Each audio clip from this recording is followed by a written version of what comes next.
අද දේවදත්ත සර්ව ශ්‍රේෂ්ඨයා වූ අදින් මම පක්ෂියකු මරන්නේ නැහැ. සිද්ධාර්ථ ඔබ මුහුණ දෙන්න පරීක්ෂණයට.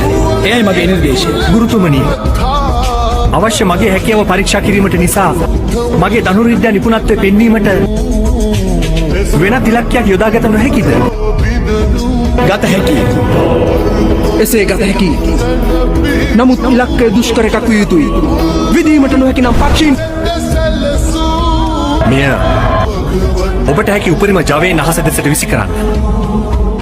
කොතරම් කුඩා වුවත් මේ මට ඉතා පහසු ඉලක්කයක් දේවදත්ත. ඇයි උපහාසයට ලක්වන්නේ තමාම?